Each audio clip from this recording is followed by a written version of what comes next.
প্রতিদিন কয় ঘন্টা ঘুমানো উচিত আমাদের মতো ১৬-১৭ বছরের ছেলেদের? দেখুন, আমরা এর আগেও বলেছি রাসূলুল্লাহ সাল্লাল্লাহু আলাইহি ওয়াসাল্লাম এর ইবাদতের অথবা তার যদি লাইফস্টাইল আমরা দেখি, তাহলে তিনি যে একেবারে ৭-৮ ঘন্টা ঘুমিয়েছেন এরকম রেকর্ড আমরা কমপক্ষে পাই না।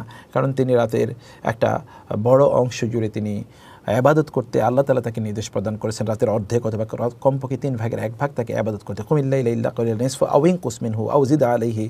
এই যে আল্লাহ তাআলা তাকে বলেছেন তার জন্য ওমিনাল লাইলি ফাতাহাজ্জাদ বিহি নাফিলাতাল লাক। আর তিনি এশার সালাত যদি ধরুন আরবের এখনকার যদি আরবের প্রেক্ষাপটে আপনি দেখেন, তাহলে এটা ৮টা সাড়ে ৮টার দিকে যখন এশার নামাজ হয়, রাসূল সাল্লাল্লাহু আলাইহি ওয়াসাল্লাম একটু দেরিতে এশার নামাজ আদায় করতে তিনি পছন্দ করতেন। তারপরে তিনি তার স্ত্রীদের প্রত্যেকের সাথে তিনি কথাবার্তা বলতেন। এরপরে যে ঘরে তার থাকার কথা সে ঘরে তিনি যেতেন। এখানে ধরুন হয়তো আধা ঘন্টা সময় বা ১ ঘন্টা সময়ের ব্যাপার। তাইলে যদি সাধারণত তিনি ধরি এটা ৯টা অথবা ৯:৩০ বা যদি এরকম একটা সময় বলি, তারপরে যদি ধরুন আপনি ৩টা পর্যন্ত ঘুমান, তাহলে আপনি এখানে ৪ ঘন্টা বা ৫ ঘন্টার সময় আপনি পাবেন না, এর চেয়ে বেশি আপনি পাবেন না। দিনের বেলা তিনি একটু কায়লুলা করতেন। কায়লুলা ডাজন্ট মিন যেতে এখানে তিনি একটা লম্বা সময় তিনি ঘুমিয়েছেন।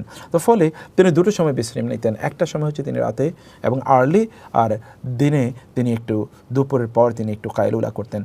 এই যে দুটো সময় আগে তিনি ঘুমিয়ে যাওয়া, এই সময় আপনার ১ ঘন্টা ঘুম, অন্য সময় ৩ ঘন্টা ঘুমের সময়, আবার দিনের বেলা তিনি একটু ন্যাপিং নিতেন। এর মাধ্যমে তিনি আসলে খুবই উদ্যমী থাকতেন। আপনি যদি এটা কাজ করতে পারেন, আপনি যদি রাতের তাহাজ্জুদের নামাজ আদায় করতে পারেন, তাহলে আপনি কিন্তু সারাদিন আপনি নাশীত থাকবেন, অর্থাৎ আপনি খুবই উদ্যমী থাকবেন। এইভাবে আমরা কমপক্ষে আপনি ধরুন ৪-৫ ঘন্টা সর্বোচ্চ হলে, যদি if you need then don't increase it or don't make it over than 6 hours a day. আপনি ৬ ঘন্টার বেশি এটা করবেন না, কারণ আমাদের জীবন খুবই সংক্ষিপ্ত, আমাদেরকে অনেক কাজ করতে হবে।